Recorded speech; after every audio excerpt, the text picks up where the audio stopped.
The barn door creaked open just after midnight, and Jonas Blackwell froze with his hand on the ladder to the hayloft, listening to the soft shuffle of footsteps that didn't belong to any animal he owned. He had returned late from driving cattle to the rail station in Cheyenne, bone-weary and covered in 3 days of trail dust. It was September 1882, and the Wyoming Territory nights had started turning cold enough to see your breath. Jonas moved silently through the darkness, his eyes adjusting to the dim moonlight filtering through the slats. There, curled up in the corner of an empty stall, lay a young woman wrapped in what looked like a threadbare shawl, her dark hair spilling across the hay like ink across parchment. Jonas backed away slowly, his heart hammering.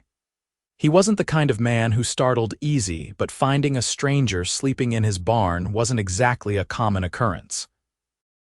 He studied her from a distance, noting the torn hem of her dress, the dirt on her hands, the way her body was curled tight as if trying to take up as little space as possible. She was shivering despite being buried in hay. Whatever had brought her here, it wasn't good. Jonas made his decision quickly. He backed out of the barn as quietly as he had entered, closed the door with barely a whisper of sound, and headed to the house. His property sat 5 miles outside of Laramie, far enough that neighbors weren't close, but near enough that he could get to town when needed.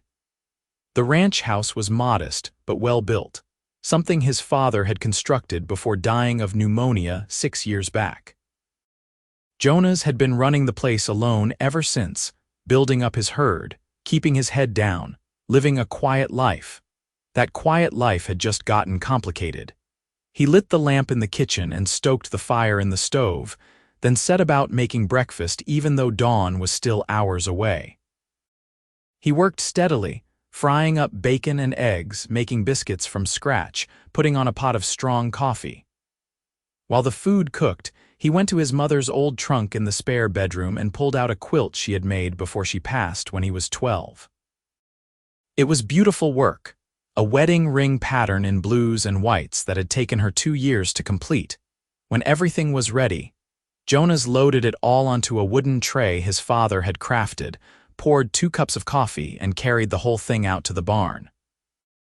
The eastern sky was just starting to show the barest hint of gray. He set the tray down on a barrel outside the stall where the woman slept and draped the quilt over the stall door where she would see it immediately upon waking.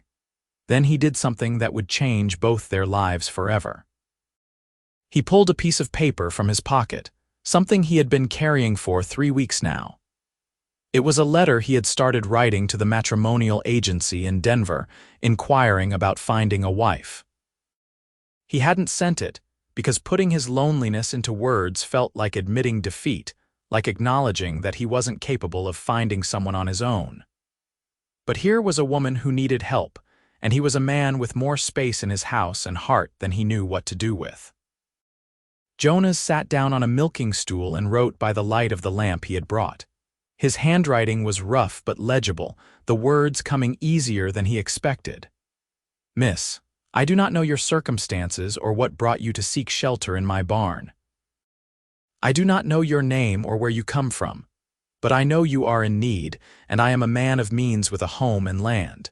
If you are running from something, I can offer protection. If you are alone in this world, I can offer companionship. I am asking you to marry me, not out of pity but out of recognition that perhaps we both need what the other can offer. My name is Jonas Blackwell. I am 26 years old. I own 300 acres and 200 head of cattle. I am healthy and able. I do not drink to excess, and I have never raised my hand to any living thing that did not deserve it. If you agree, we can ride into Laramie today and speak to the preacher. If you do not agree, you are welcome to this breakfast and that quilt, and I will take you wherever you need to go. The choice is entirely yours." He read it over twice, added respectfully Jonas Blackwell at the bottom, and propped it against the coffee cup where she couldn't miss it. Then he left the barn and went to sit on his porch to wait for sunrise and whatever answer would come with it. The dawn broke clear and cold, painting the mountains to the west in shades of pink and gold. Jonas sat in his rocking chair and wondered if he had lost his mind. Proposing marriage to a complete stranger went against every practical bone in his body, yet something about the sight of that woman curled up in his barn had struck him deep. She had looked lost and scared and determined all at once, and he recognized that particular combination because he had seen it in the mirror often enough in the years after his parents died. Inside the barn, Sarah Catherine Morrison woke to the smell of coffee and bacon, and for a confused moment she thought she was back in St. Louis in her parents' house before everything fell apart. Then reality crashed back and she sat up fast, hay scattering around her, her hand going to the small knife she kept tucked in her boot. The stall was empty except for her. Daylight streamed through the barn boards. And sitting on a barrel just outside the stall was a tray laden with more food than she had seen in a week, steam still rising from it all. Sarah stood slowly, every muscle aching from 3 weeks of hard travel and sleeping rough.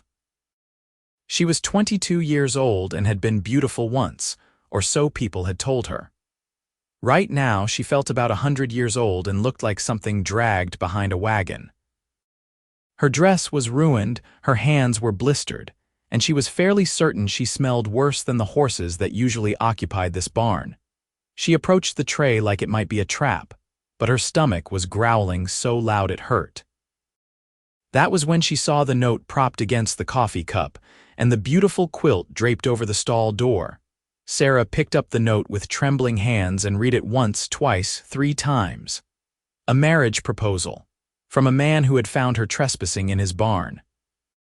A man who had responded not with anger or demands but with breakfast and an offer of protection. She sank down onto the barrel and picked up the coffee cup, wrapping both hands around it for warmth. The coffee was hot and strong and perfect. She took a sip and felt tears prick her eyes because it had been so long since anyone had shown her kindness without expecting something terrible in return. Sarah Catherine Morrison had been running for 3 weeks. She had left St. Louis with nothing but the clothes on her back and her mother's locket around her neck. Her father had died 2 years ago, leaving debts that swallowed everything they owned. Her mother had died 6 months later of a broken heart and pneumonia. Sarah had tried to make it on her own, working as a seamstress and living in a boarding house. But then Mr. Gerald Hutchins had decided he wanted her for his 3rd wife. Gerald Hutchins was 57 years old, wealthy, and mean as a snake.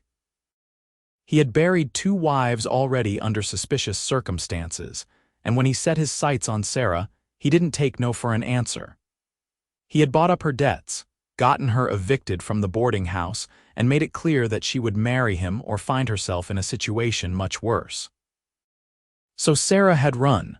She had sold everything she owned except the locket, bought a train ticket going west, and kept moving until her money ran out in Cheyenne. From there she had walked, hitched rides when she could, and tried to figure out what to do next. Last night she had been so cold and tired that when she saw the barn, she had simply crept inside and collapsed.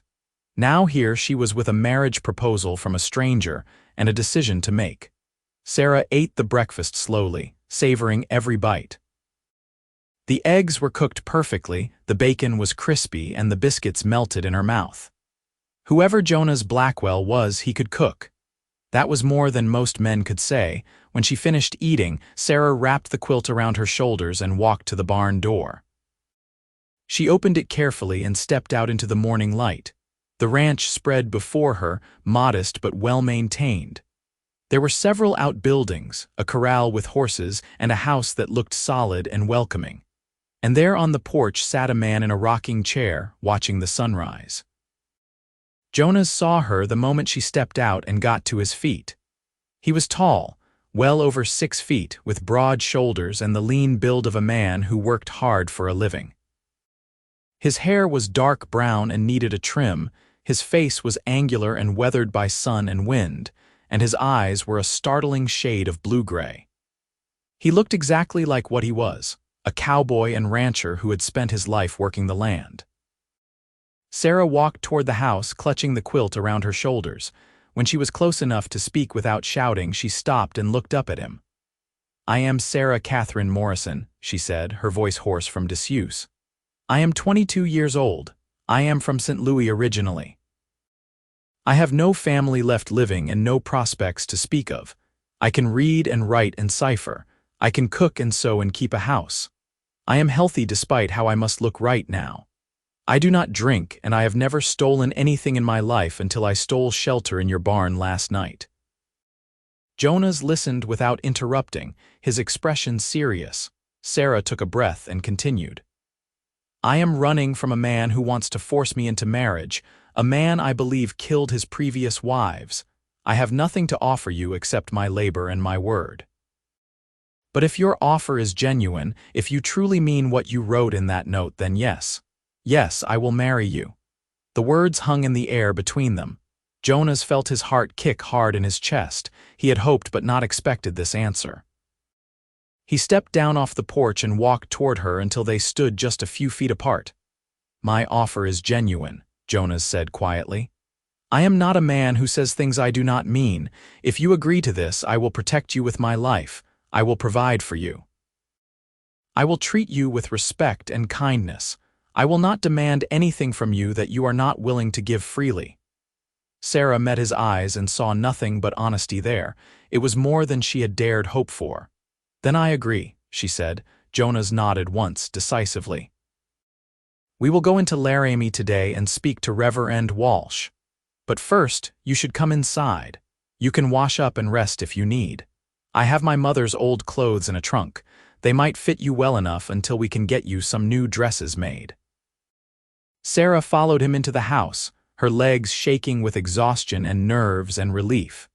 The inside was clean and sparsely furnished but comfortable.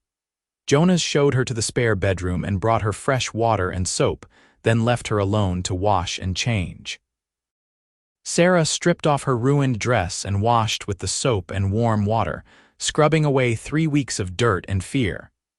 She found a simple blue dress in the trunk that fit reasonably well, though it was a bit loose in the bodice. She braided her hair and pinned it up, then looked at herself in the small mirror over the washstand.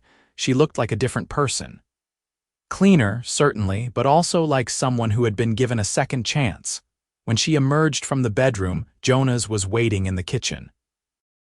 He had changed into clean clothes and shaved, which made him look younger and even more handsome. He handed her a cup of fresh coffee and gestured to the table. "We should talk before we go to town," he said. "We should know something about each other beyond what we have already shared." Sarah sat down across from him and wrapped her hands around the coffee cup. "What do you want to know?" "Tell me about your family," Jonas said. "Tell me about your life before you came here." So Sarah told him. She told him about her father, who had been a clerk in a shipping office, hardworking but not particularly good with money. She told him about her mother, who had been gentle and kind and had loved flowers and music. She told him about growing up in St. Louis, about learning to sew from her grandmother, about the modest but happy life they had led. Then she told him about her father's death, the debts, her mother's decline and death, and finally about Gerald Hutchins and why she had run. Jonas listened without interrupting, his expression growing darker as she described Hutchins. "If he comes looking for you here, he will regret it," Jonas said flatly when she finished. Sarah believed him. There was something solid and unmovable about Jonas Blackwell, like a mountain that would not be pushed. "Now she said, "tell me about your life." Jonas told her about growing up on this ranch, about his father teaching him to work cattle and break horses, about his mother who had been strong and practical and had run the household with efficiency and love. He told her about losing his mother to fever when he was 12, about how his father had grown quiet and sad after that, but had kept working, kept providing, until pneumonia took him 6 years ago. "I have been alone since then," Jonas said. "I have hired hands who come for roundup and drive, but otherwise it is just me. I do well enough. The cattle bring good money and I have built up a decent herd, but a ranch needs more than one person to truly thrive, and a house this empty gets lonely." Sarah understood loneliness.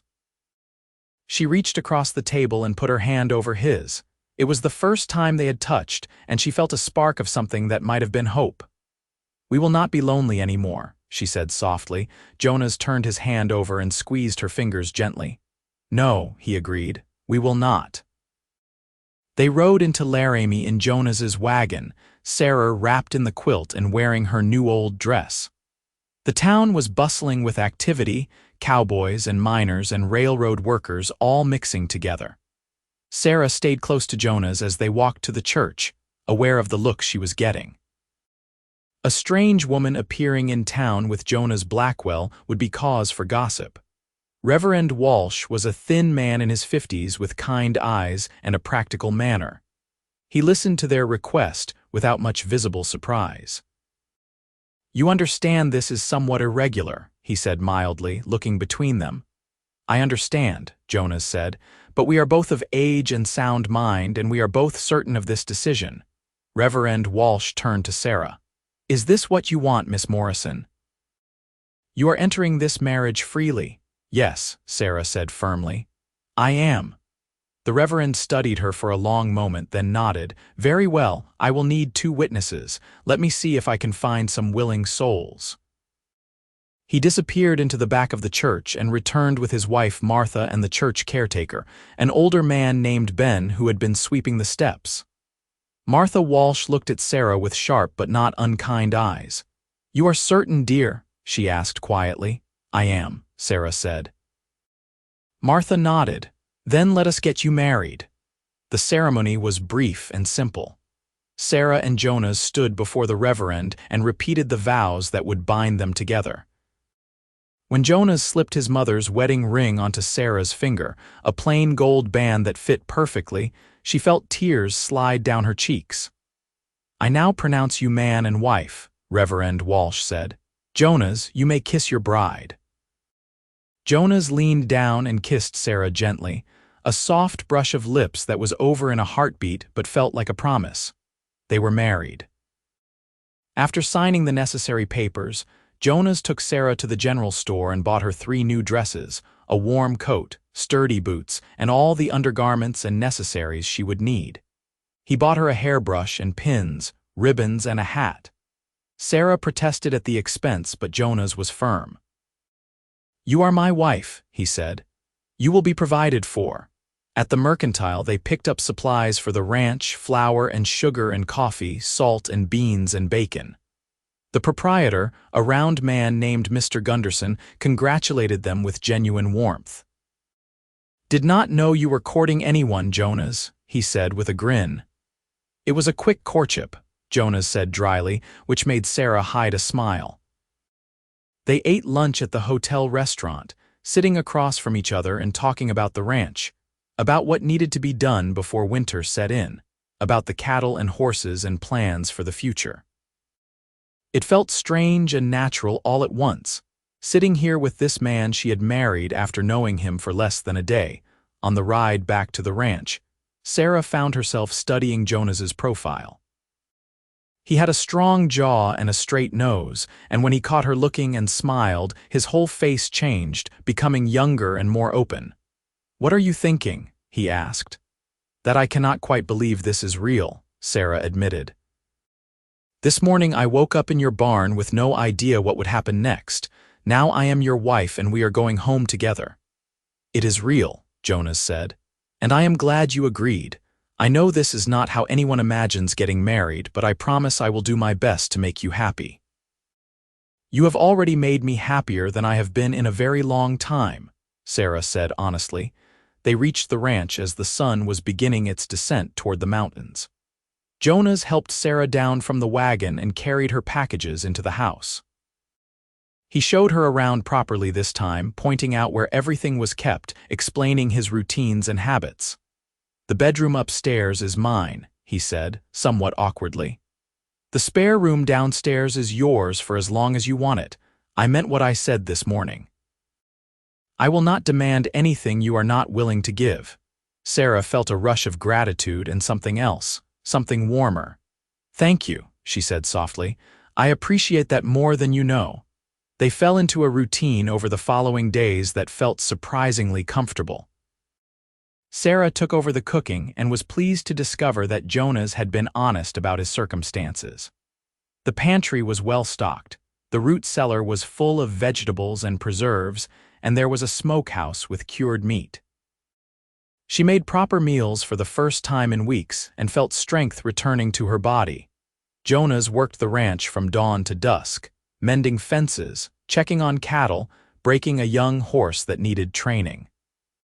But he always came in for the meals Sarah prepared, and they would sit together and talk.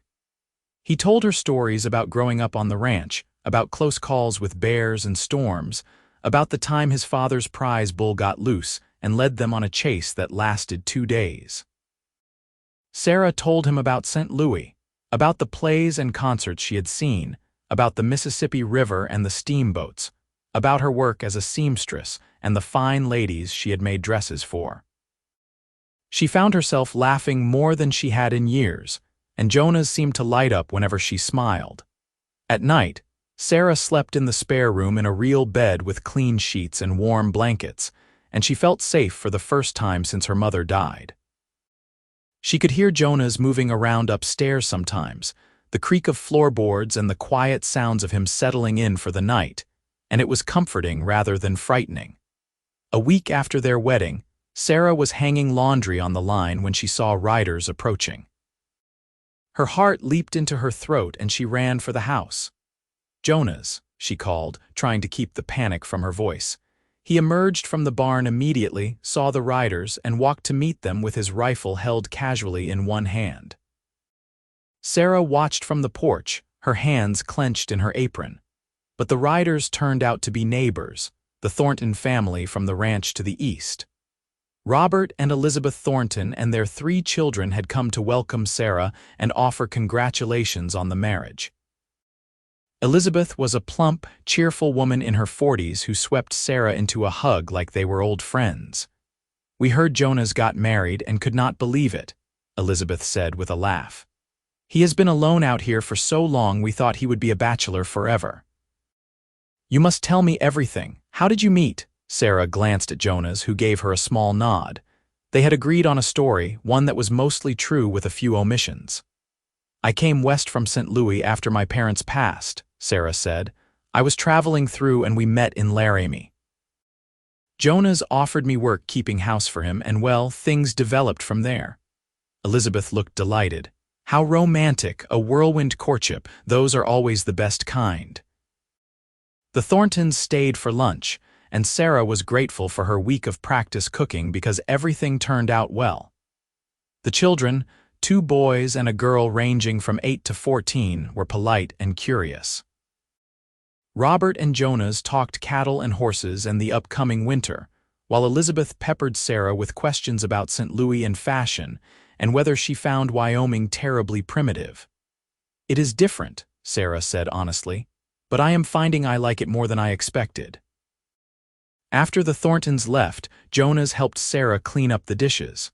They worked side by side in companionable silence for a while before Jonas spoke. "You handled that well," he said. "Elizabeth is a good woman, but she loves to talk. Anything you tell her will be all over the county by next week."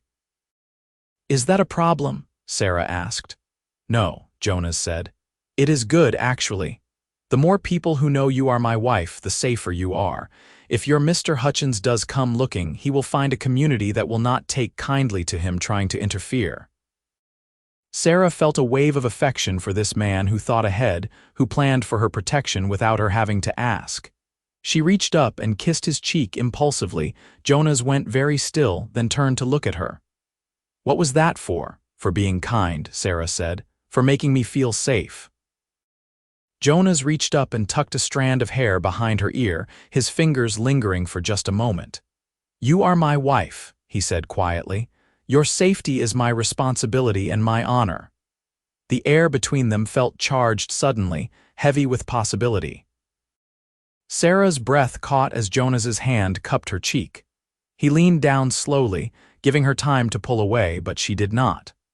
She rose up on her toes to meet him, and when their lips touched, it was different from the chaste kiss at their wedding. This kiss was deeper, more genuine, full of promise and a growing attraction that neither of them could deny. When they pulled apart, both were breathing hard. Jonas rested his forehead against hers. "Sarah," he said, his voice rough. "I am trying to be a gentleman, I am trying to give you time." "But you make that difficult." Sarah laughed softly. "Maybe I do not want you to be quite so much of a gentleman," Jonas groaned. "You are going to be the death of me, woman." But he kissed her again, and Sarah felt heat spread through her body. She had been kissed before, awkward fumbling kisses from boys back in St. Louis, but nothing like this. Nothing that made her feel like she was melting and catching fire at the same time. When Jonas finally pulled away, his eyes were dark with wanting.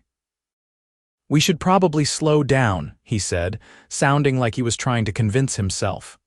"Probably," Sarah agreed, but she was smiling. That night, lying in her bed in the spare room, Sarah stared at the ceiling and thought about the kiss, about the way Jonas had looked at her like she was something precious. She thought about the vows they had taken, about the fact that this marriage was legal and binding whether they consummated it or not. She thought about the fact that she was falling in love with her husband of 1 week, this quiet cowboy who had offered her breakfast and a marriage proposal when she had nothing. Upstairs, Jonas was having similar thoughts. He had not expected to feel this way so quickly. He had thought they would build toward something slowly, carefully. But Sarah Morrison Blackwell was smart and funny and brave, and when she looked at him with those dark eyes, he felt like he could do anything. He wanted her in his bed, wanted to make this marriage real in every way, but he also wanted to do right by her. She had been through so much. She deserved to be courted properly even if they were already married. The next morning at breakfast, they were both somewhat shy with each other, but the ease returned quickly as they talked about plans for the day. Jonas needed to ride out to check the north pasture fencing, and Sarah wanted to work in the garden, putting it to bed for winter. "I could go with you," Sarah offered. "If you do not mind the company." Jonas looked pleased. "I would like that. Can you ride?" "I learned as a girl," Sarah said, "though it has been a while." Jonas saddled 2 horses, his big gelding Ranger and a smaller, gentler mare named Daisy. He helped Sarah mount, his hands firm on her waist, and then swung up onto Ranger with easy grace. They rode out across the ranch together, and Sarah felt her spirits lift. The Wyoming landscape was vast and beautiful in a way that St. Louis had never been. The mountains rose to the west, already dusted with snow at their peaks. The prairie grass rolled away in every direction, gold and amber in the autumn light. The sky was enormous and blue, dotted with white clouds. "It is beautiful here," Sarah said. "It is," Jonas agreed. "I have thought about leaving sometimes, going to a city where there are more people and opportunities, but I cannot imagine being anywhere else. This land is in my blood." They checked the fencing and found a section that needed repair. Jonas worked on it while Sarah held the tools and handed them to him as needed. They talked while he worked, easy conversation that flowed between comfortable silences. "Tell me something about yourself I do not know yet," Sarah said. Jonas thought about it while he hammered a post. "I am afraid of deep water," he admitted. "When I was 7, I fell into the river during spring runoff and nearly drowned. My father pulled me out, but I have never forgotten that feeling of being pulled under." "That must have been terrifying," Sarah said. "What about you?" Jonas asked. "What should I know?" Sarah smiled. "I am afraid of mice," she said. "Completely terrified of them, which is ridiculous given everything else I have faced, but there it is." Jonas grinned. "I will make sure to keep the barn cats well fed so they keep the mouse population down." They rode back to the ranch in the afternoon, and Sarah realized she was happy. Not just relieved or grateful or safe, but genuinely happy. She laughed at something Jonas said and saw his eyes light up at the sound. That evening after supper, they sat on the porch together and watched the sun set. Jonas had brought out his father's old guitar and was playing softly, nothing fancy but pleasant to listen to. Sarah sat in the rocking chair wrapped in a shawl and felt at peace. "I am glad you found me in your barn," she said quietly. Jonas stopped playing and looked at her. "So am I." 2 weeks after their wedding, the first real cold snap hit. Sarah woke to frost on the windows and Jonas stoking the fire in the kitchen stove before dawn. She wrapped a blanket around herself and went to help him make breakfast. They were becoming a team, she realized. They moved around the kitchen together without getting in each other's way, anticipating what the other needed. Jonas poured her coffee without her asking, and she handed him the eggs at the exact moment he reached for them. "Winter is coming early this year," Jonas said, looking out the window at the gray sky. "I need to move the cattle to the south pasture where there is more shelter. It will take a few days." "I could help," Sarah offered. Jonas looked at her consideringly.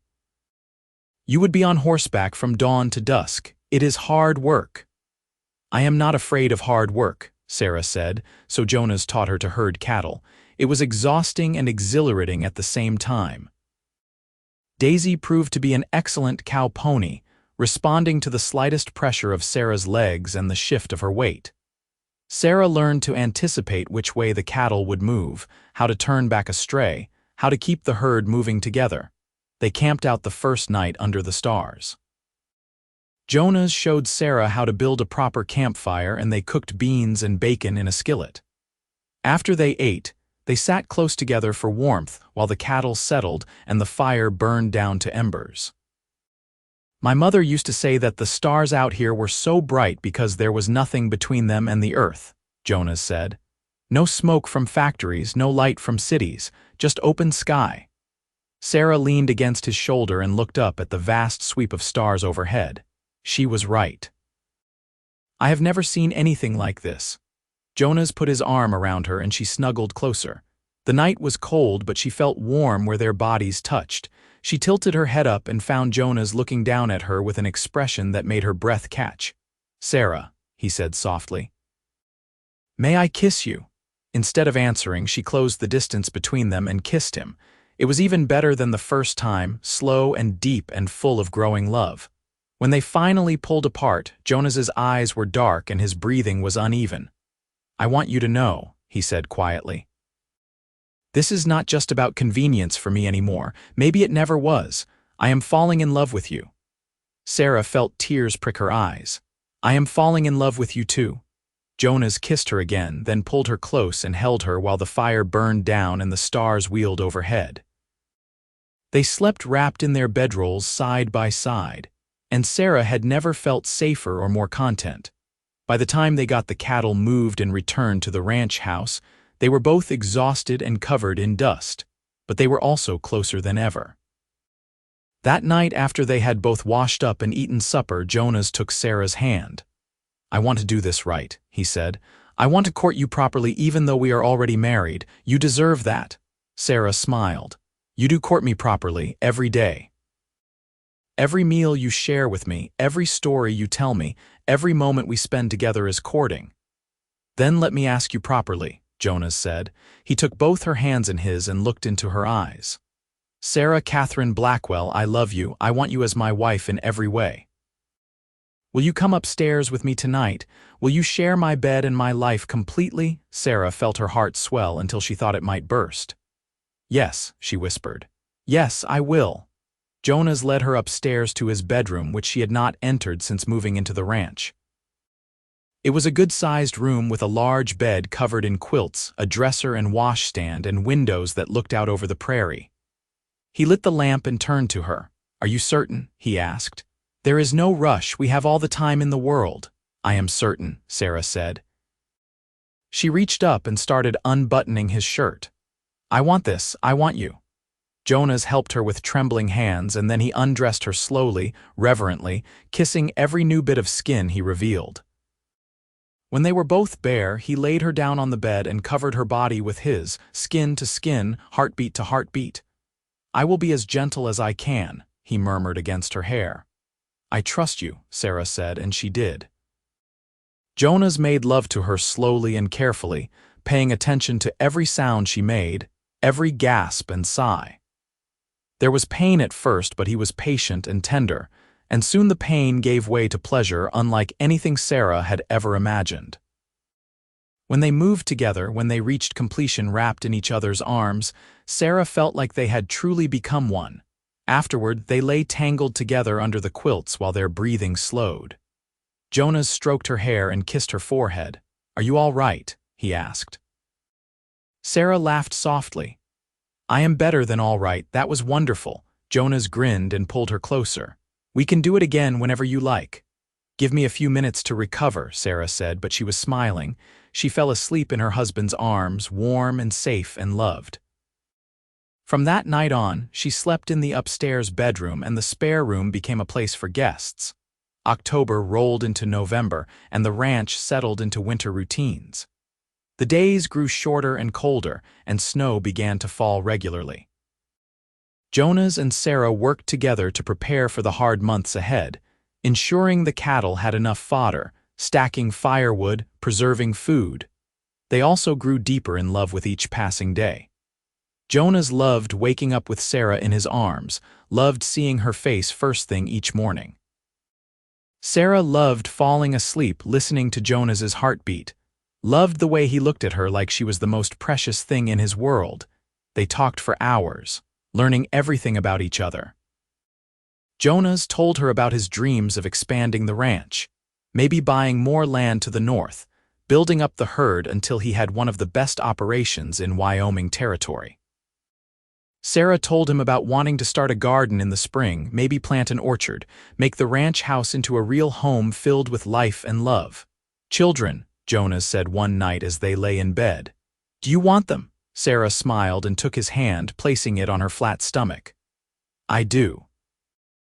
"Do you?" "Yes," Jonas said.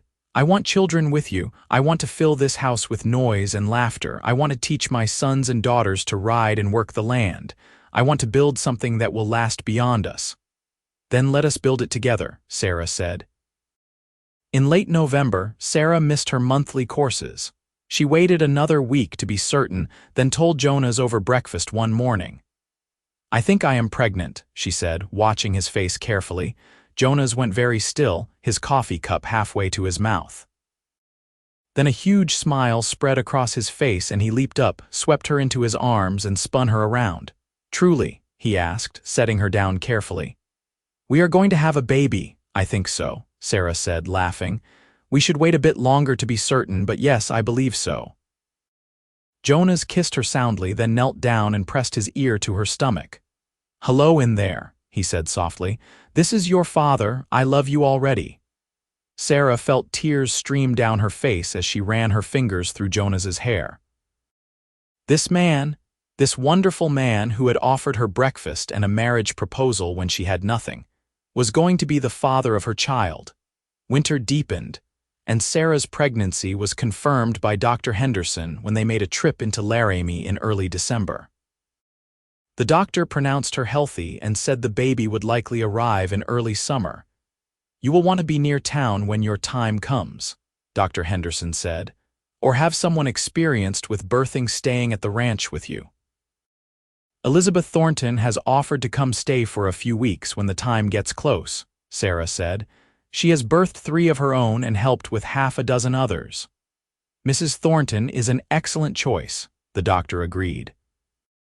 Christmas came and Jonas cut down a small pine tree from the foothills and brought it into the house. Sarah decorated it with strings of popcorn and cranberries and paper ornaments she cut out herself. On Christmas morning, Jonas gave her a beautiful music box he had ordered from Denver, and she gave him a warm sweater she had knitted in secret during the evenings while he did the evening chores. They spent a quiet day together, cooking a special meal and talking about the year that had passed and the year to come. Sarah thought back to where she had been just 4 months ago, cold and scared and alone in a barn, and marveled at how much had changed. "What are you thinking?" Jonas asked, catching her expression. "That I am the luckiest woman alive," Sarah said. "That morning when I woke in your barn, I thought my life was over. Instead, it was just beginning." Jonas took her hand and kissed her knuckles. "I am the lucky one. You could have said no. You could have taken the breakfast and the quilt and left, but you stayed and you gave us a chance, and now I have everything I ever wanted." The winter was long and cold, but they weathered it together. They played cards in the evening and read aloud from books Jonas had accumulated over the years. He taught her to play chess, and she taught him the songs she had learned as a child. They talked about names for the baby, arguing good-naturedly about whether James or Michael was better for a boy, Elizabeth or Catherine for a girl. "What if we have twins?" Sarah asked one evening. Jonas looked horrified and delighted at the same time. "Do twins run in your family?" "Not that I know of," Sarah admitted, "but it could happen." "Then we will name them James and Michael or Elizabeth and Catherine and be done with it," Jonas said, which made Sarah laugh. In January, a stranger rode up to the ranch. Sarah was in the kitchen making bread when she heard Jonas speaking to someone outside.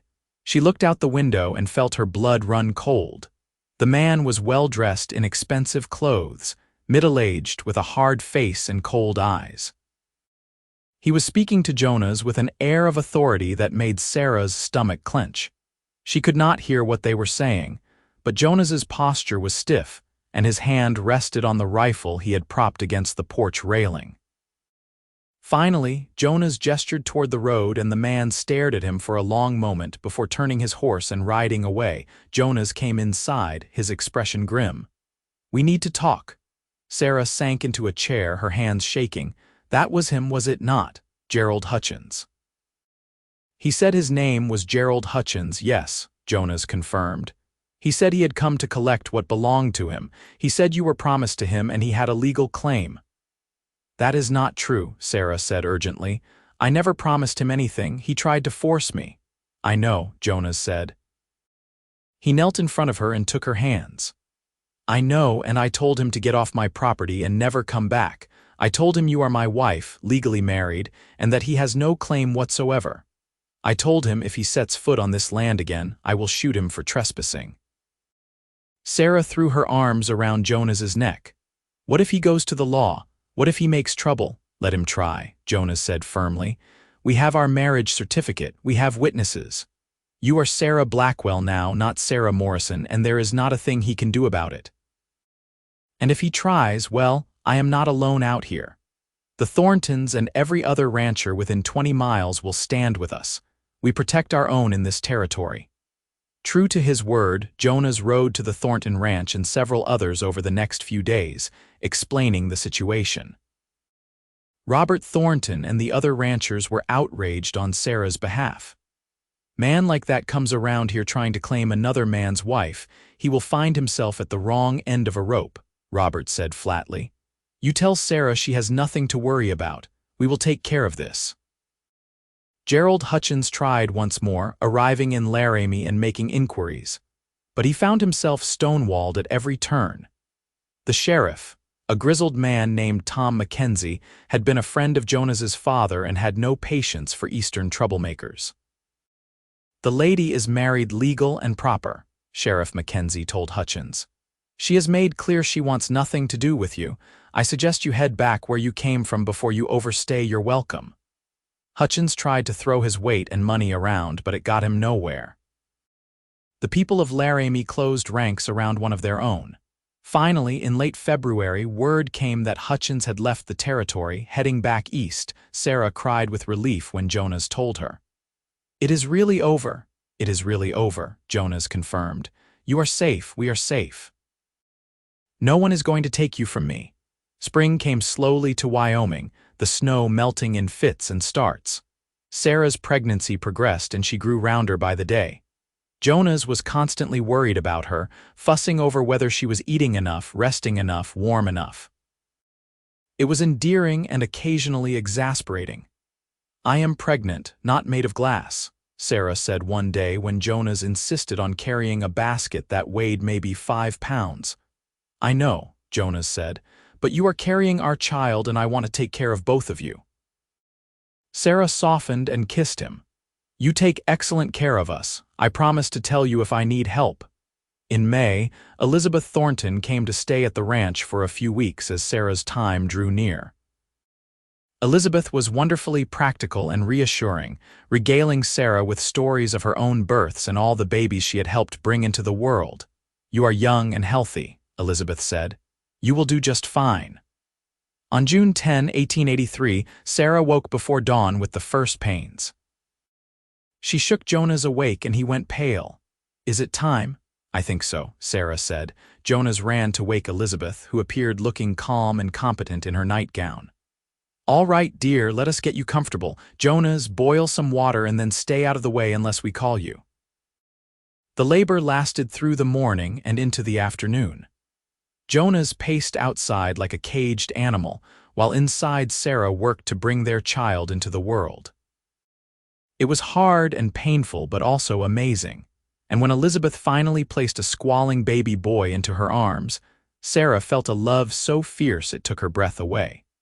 Jonas was allowed in moments later, and he stood staring at his wife and son with tears streaming down his face. "He is perfect," he whispered. "Sarah, you are amazing. He is perfect." They named him Thomas Jonas Blackwell after both their fathers. Little Tommy had dark hair like his mother and blue-gray eyes like his father, and he was healthy and loud and perfect in every way. Over the next few months, Sarah and Jonas adjusted to life with a baby. There were sleepless nights and endless diaper changes, but there was also wonder and joy. Jonas was besotted with his son, spending every moment he could spare holding him and talking to him. "He is going to be a rancher like his father," Jonas would say, cradling Tommy against his chest. "I will teach him everything." "He might want to be something else," Sarah said with amusement. "Then I will support whatever he chooses," Jonas said, "as long as he is happy and good." Sarah settled into motherhood with surprising ease. She had feared she might not know what to do, but instinct and Elizabeth's advice got her through the first challenging weeks. By the time Tommy was 2 months old, she felt like she had been a mother forever. In September, they celebrated their first anniversary. Jonas gave Sarah a beautiful necklace he had commissioned in town, a gold locket that held tiny portraits of him and Tommy. Sarah gave Jonas a new saddle she had saved up for by selling preserves and baked goods in town. "I cannot believe it has been a year," Sarah said as they sat on the porch watching the sunset with Tommy asleep in her arms. "The best year of my life," Jonas said. He kissed her temple. "Do you ever regret saying yes? Do you ever wish you had chosen differently?" Sarah looked at him like he was crazy. "Jonas Blackwell, you gave me breakfast and a marriage proposal when I had nothing. You gave me a home and safety and love. You have given me a beautiful son and a wonderful life. I have never regretted saying yes for a single moment." Jonas smiled and pulled her close, careful not to wake the baby. "Good, because I intend to spend the rest of my life making sure you never do." The years passed in a blur of happiness and hard work. The ranch thrived under their combined efforts. Sarah proved to have a gift for managing the finances, keeping meticulous records and ensuring they always had a cushion for hard times. Jonas expanded the herd and the property, buying the land to the north like he had dreamed, and building the ranch into one of the most successful operations in the region. Tommy grew into a bright, energetic toddler who followed his father everywhere and chattered constantly. When he was 2, Sarah discovered she was pregnant again. This time, it was a girl born in March of 1885. They named her Catherine Rose after Sarah's mother and Jonas's. Little Katie was a perfect complement to her brother, quieter and more contemplative where Tommy was all energy and noise. In 1887, they had another son, William, who everyone called Billy. And in 1890, their last child arrived, a girl they named Lucy after no one in particular, but because Sarah loved the name. The ranch house that had once echoed with emptiness was now full of laughter and chaos. There were toys scattered everywhere, children running through the rooms, family dinners around the big table Jonas had built to accommodate everyone. Sarah and Jonas's love deepened with every passing year.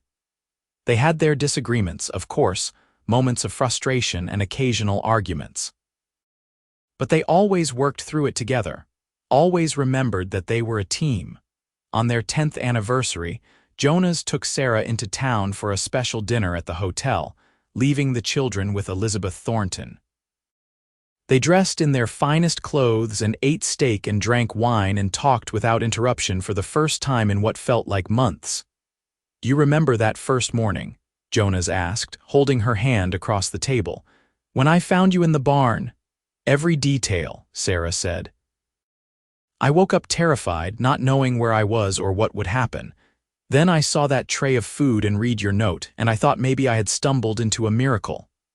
I was terrified too, Jonas admitted.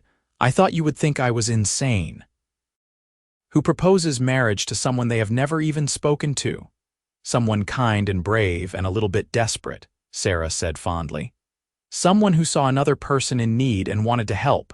Someone who turned out to be the love of my life. Jonas raised her hand to his lips and kissed it. I would do it all again exactly the same way. Every moment that led me to you was worth it. They made love that night in a fancy hotel room, slower and sweeter than usual without 4 children sleeping down the hall. Afterward, they lay tangled together and talked about the future, about watching their children grow, about growing old together on the ranch they had built. I want to see Tommy take over the ranch someday, Jonas said. I want to watch Katie grow into the strong woman I know she will be. I want to teach Billy to play guitar and watch Lucy learn to ride. I want to have grandchildren and great-grandchildren. I want to spend every day of the rest of my life with you. You will, Sarah promised. We have decades ahead of us. We are going to grow old together and watch our family flourish, and it is all going to be wonderful. And it was. Tommy did eventually take over the ranch, becoming as skilled a rancher as his father. He married a school teacher named Anna in 1903, and they gave Sarah and Jonas their first grandchildren. Katie became a doctor against all odds, one of the first female physicians in Wyoming. She married a lawyer named David, and they settled in Cheyenne but visited often. Billy became a horse trainer of some renown, traveling the West, but always coming home to the ranch between jobs. Lucy married young, at 18, to her childhood sweetheart Michael, and they built a house on the southern edge of the Blackwell property. Sarah and Jonas watched it all with pride and joy. They celebrated milestones and weathered tragedies together. They buried friends and welcomed new life.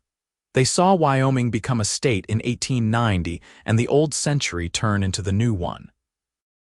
In 1920, on a warm June evening, they sat together on the porch of the ranch house just as they had done thousands of times before. They were both gray-haired now, their faces lined with age and weather and laughter. Jonas's hands were gnarled with arthritis, but they still held Sarah's securely. 58 years, Sarah said softly, since that morning in the barn. Best decision I ever made, Jonas said, leaving you that breakfast and that note. Best decision I ever made was saying yes, Sarah replied. They sat in comfortable silence, watching the sun set over the mountains. The ranch sprawled around them, 4 generations of Blackwells now calling it home. Inside the house, they could hear their great-grandchildren playing, the sound of young voices and laughter filling the air. No regrets, Jonas asked, like he had asked so many times over the years. Not a single one, Sarah said, like she always did. You gave me everything. A home, a family, a love that has sustained me through everything life has thrown our way. I could not have asked for a better life. Jonas leaned over and kissed her, a gentle press of lips that still made her heart flutter even after all these years. I love you, Sarah Catherine Blackwell. I love you too, Jonas Blackwell, she replied, forever and always. They sat together and watched the stars come out, holding hands and counting their blessings. The barn where it all started still stood, though it had been rebuilt twice over the years. Sometimes Sarah would walk out there and stand in the spot where she had slept that night so long ago, and she would marvel at how one desperate decision had led to such happiness. She had been running scared, exhausted, with nothing to her name but the clothes on her back and a determination to survive. She had crept into a stranger's barn looking for shelter for one night. Instead, she had found a home, a husband, a family, and a love story that would span decades. All because a cowboy named Jonas Blackwell had found her sleeping in his barn, and instead of turning her away, he had offered her breakfast and a marriage proposal. He had seen someone in need and responded with kindness. He had taken a chance on a stranger and been rewarded with a partnership that would last a lifetime. They were the kind of love story that people would tell their grandchildren about, the kind that seemed impossible but was absolutely real. They had built something beautiful together from that improbable beginning, a life full of love and laughter and meaning. And when Jonas passed away peacefully in his sleep in 1922, at the age of 66, Sarah grieved but also felt grateful for every single day they had shared. She lived another 8 years, surrounded by her children and grandchildren and great-grandchildren, always with a smile when someone asked her about how she and Jonas had met. "He found me sleeping in his barn," she would say, her eyes twinkling. "I woke up to breakfast and a marriage proposal. And I said yes to the best man I ever knew." She kept the note Jonas had written that first morning, the paper yellowed and fragile with age, in the gold locket he had given her on their first anniversary. When she died peacefully at the age of 70 in 1930, she was buried next to Jonas on a hill overlooking the ranch, their headstones side by side for eternity. Their children ensured that the story was passed down through the generations. The Blackwell Ranch continued to thrive, staying in the family through wars and depressions and changing times.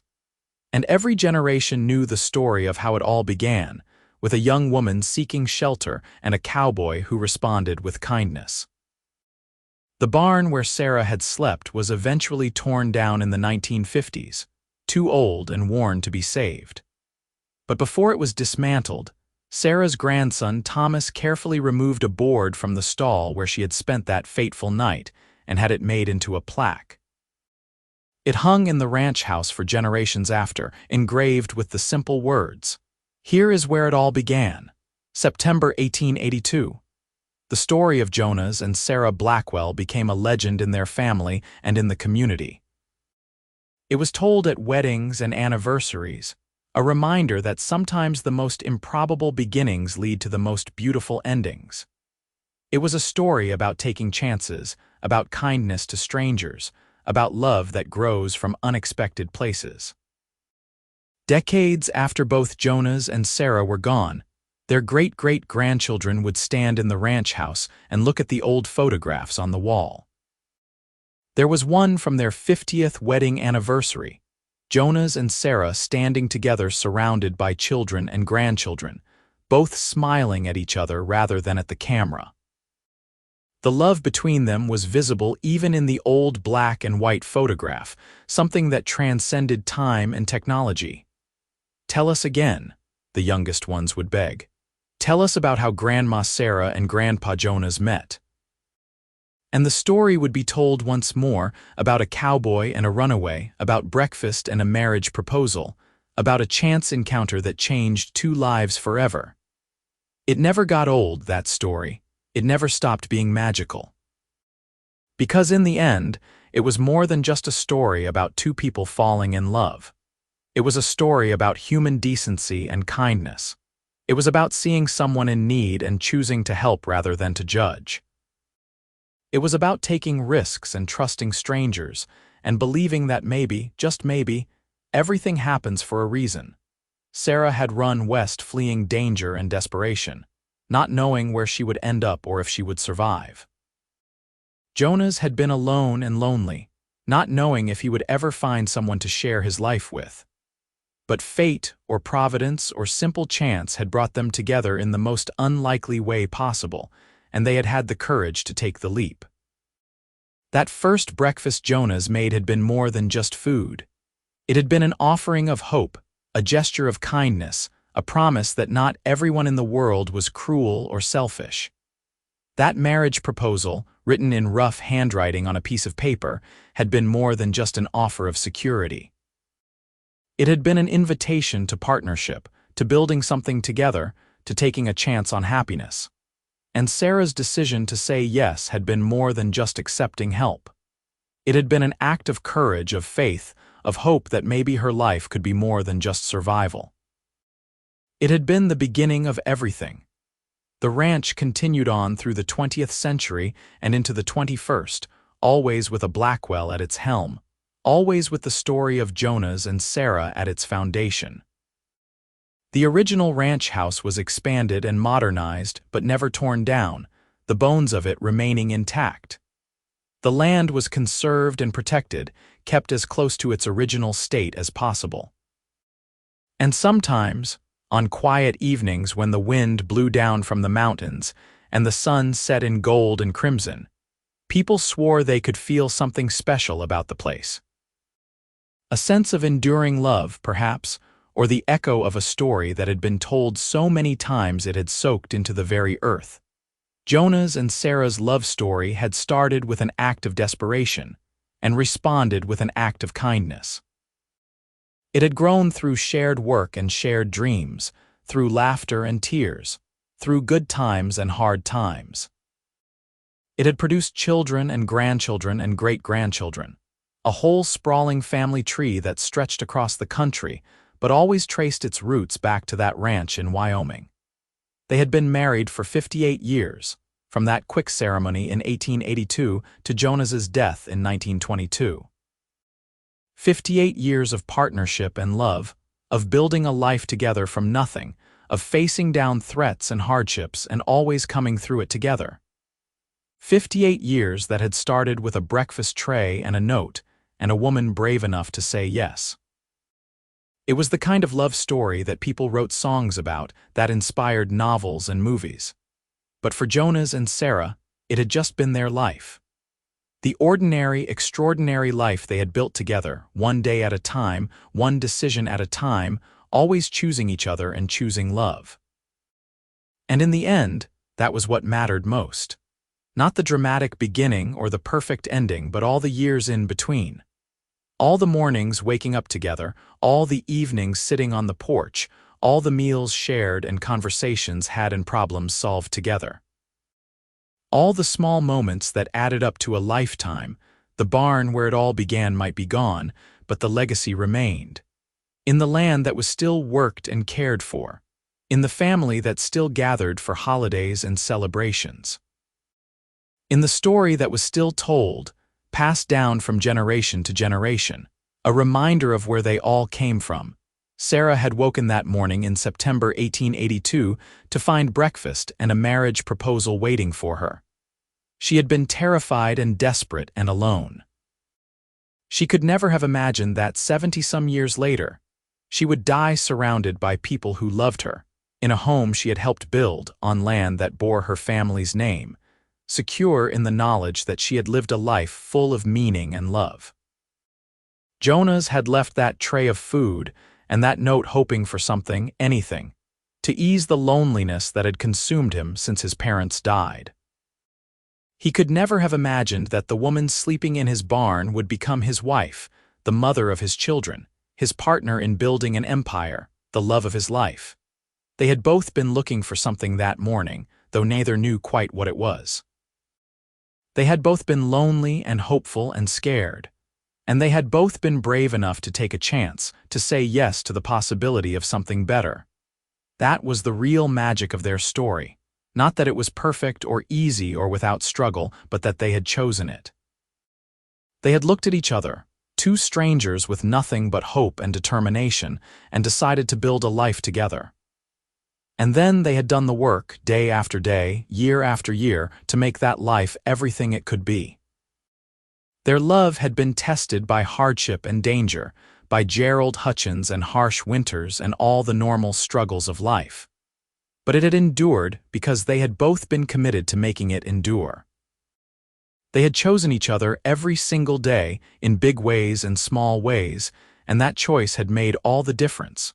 The story of Jonas and Sarah Blackwell was ultimately a simple one. A man found a woman in need and offered her help without asking for anything in return.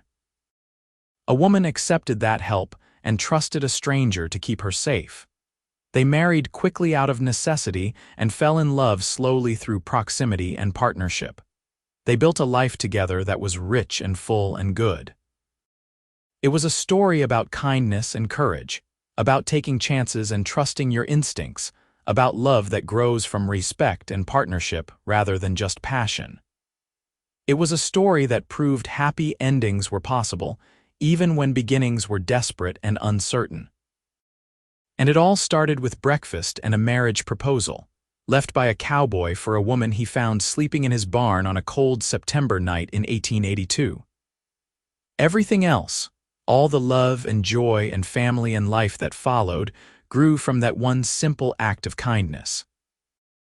That was the legacy Jonas and Sarah Blackwell left behind. Not just land or wealth or even family, though those were all important. But the knowledge that kindness matters, that taking chances on people is worth it, that love can bloom in the most unexpected places if you are brave enough to nurture it. Their story ended, as all stories must, with death and parting. But it also continued, in the lives they had touched, and the family they had created, and the example they had set. It continued every time someone told the story, every time someone was inspired by it, every time someone decided to take a chance on kindness or love. Jonas and Sarah Blackwell had lived and loved and built something beautiful together. They had turned an improbable beginning into a legendary love story. And they had shown that sometimes all it takes is breakfast, a marriage proposal, and the courage to say yes.